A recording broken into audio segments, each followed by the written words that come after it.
नमस्कार दोस्तों। आपको हमारे चैनल में स्वागत है। बीजू पटनायक ये नाम सिर्फ ओडिशा का नहीं बल्कि पूरे भारत का गर्व है।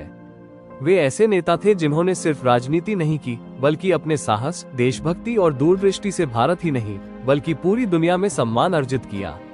बीजू पटनायक का पूरा नाम विजयानंद पटनायक था। उनका जन्म 5 मार्च 1916 को ओडिशा के कटक शहर में हुआ था। वे एक स्वतंत्रता सेनानी, पायलट, उद्योगपति, राजनेता और दूरदर्शी व्यक्ति थे। उनका जीवन साहस, सेवा और देशभक्ति का प्रतीक है। बीजू पटनायक बचपन से ही रोमांचप्रिय और देशभक्त थे। रेवेन्शॉ कॉलेज, कटक में पढ़ाई के बाद उन्होंने पायलट की ट्रेनिंग ली और ब्रिटिश राज में रॉयल इंडियन एयरफोर्स में शामिल हुए। उन्होंने अपने विमान से स्वतंत्रता सेनानियों को गुप्त रूप से पहुंचाया, संदेश और पर्चे गिराए और आजादी की लड़ाई में सक्रिय भूमिका निभाई। अंग्रेजों ने जब ये पता लगाया तो उन्हें 2 साल की जेल की सजा दी, लेकिन जेल में भी उनका हौसला नहीं टूटा। वे कहते थे, स्वतंत्रता सिर्फ एक अधिकार नहीं, ये हर भारतीय की जिम्मेदारी है। बीजू पटनायक का सबसे प्रसिद्ध और अंतर्राष्ट्रीय स्तर पर सम्मानित कार्य था इंडोनेशिया की स्वतंत्रता में उनकी भूमिका। 1947 में जब इंडोनेशिया ने डच यानी नीदरलैंड की शासन से आजादी की घोषणा की तो डच सेना ने देश पर फिर से कब्जा करने की कोशिश की। उस समय इंडोनेशिया के नेता सुगम स्यारीर और मोहम्मद हत्ता को जान का खतरा था। भारत के प्रधानमंत्री पंडित जवाहरलाल नेहरू उनकी मदद करना चाहते थे, लेकिन औपचारिक रूप से हस्तक्षेप करना संभव नहीं था।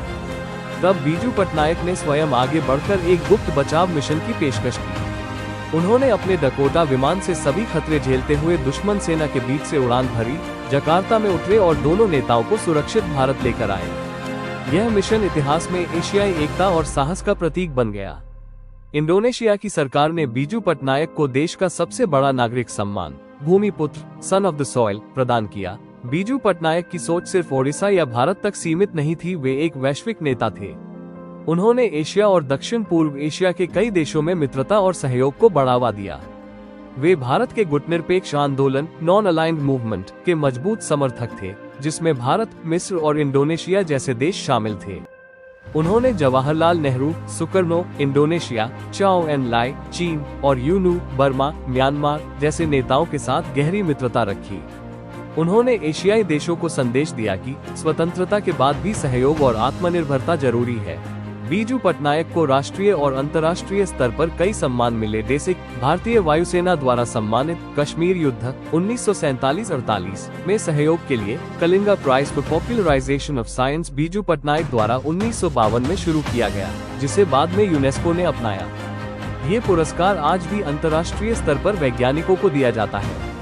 बीजू पटनायक एयरपोर्ट, जो कि भुवनेश्वर में है, और Biju Patnaik university of technology (BPUT) उनके नाम पर स्थापित संस्थान है। द्वितीय विश्व युद्ध के दौरान वो एक कुशल पायलट थे जिन्होंने स्टालिनग्राद में सोवियत संघ की रेड आर्मी को आपूर्ति मिशनों में सहायता की, हिटलर की सेनाओं के खिलाफ लड़ते हुए जर्मन हवाई रक्षा के बीच से उड़ान भरी। फांसीवादी ताकतों के खिलाफ लड़ने के लिए उन्हें सोवियत संघ की मानद नागरिकता प्रदान की गई थी। उनके इसी बहादुरी के लिए उनके निधन के बाद इंडोनेशिया ने 7 दिनों के राजकीय शोक की घोषणा की। रूस ने 1 दिन का राजकीय शोक मनाया, जिसमें झंडों को आधा झुका दिया गया था। आजादी के बाद बीजू पटनायक ने भारत और विशेषकर ओडिशा के विकास की दिशा तय की। उनका मानना था कि राजनीतिक स्वतंत्रता अधूरी है यदि आर्थिक स्वतंत्रता न हो। वे 2 बार ओडिशा के मुख्यमंत्री बने, पहली बार 1961 से 1963 तक और दूसरी बार 1990 से 1995 तक। मुख्यमंत्री के रूप में उन्होंने कई ऐतिहासिक कार्य किए, जैसे कि रोरकेला स्टील प्लांट की स्थापना, जो कि भारत के पहले बड़े इस्पात संयंत्रों में से एक है, पारादीप बंदरगाह, पारादीप पोर्ट का निर्माण, जिससे ओडिशा व्यापार का केंद्र बना, रीजनल इंजीनियरिंग कॉलेज अब का नित रोरकेला की स्थापना, तकनीकी शिक्षा को बढ़ावा दिया, हीराकुद औद्योगिक क्षेत्र का विकास, सिंचाई और बिजली उत्पादन में क्रांति लाई, पंचायती राज प्रणाली को मजबूत किया, जिससे गांवों को सशक्त बनाया गया। उन्होंने महिलाओं की भागीदारी, शिक्षा और विज्ञान के प्रचार को प्राथमिकता दी। उनका मानना था कि विकास तभी सच्चा है जब हर व्यक्ति उसमें शामिल हो। बीजू पटनायक सच्चे अर्थों में जनता के नेता थे।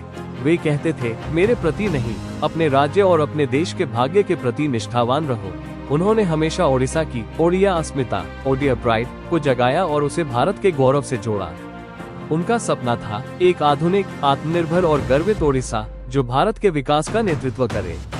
बीजू पटनायक का निधन 17 अप्रैल 1997 को हुआ, लेकिन उनकी सोच, उनका साहस और उनकी पहचान आज भी जीवित है।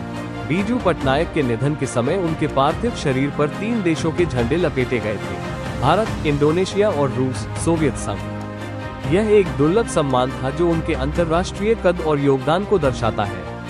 उनके पुत्र नवीन पटनायक ने उनकी विरासत को आगे बढ़ाया है और ओडिशा को विकास की नई ऊंचाइयों तक पहुंचाया है। बीजू पटनायक सिर्फ एक राजनेता नहीं थे, वे एक राष्ट्रीय नायक, अंतर्राष्ट्रीय मित्र और सच्चे मानवतावादी थे। उन्होंने दिखाया कि एक व्यक्ति भी साहस, निष्ठा और दृष्टि से इतिहास बदल सकता है। आज भी उनका नाम भारत, ओडिशा और इंडोनेशिया तीनों जगहों पर साहस, विकास और आदर्शवाद का प्रतीक बनकर चमकता है। अगर आपको यह वीडियो पसंद आया हो तो इसे लाइक करें, शेयर करें और चैनल को सब्सक्राइब जरूर करें। धन्यवाद।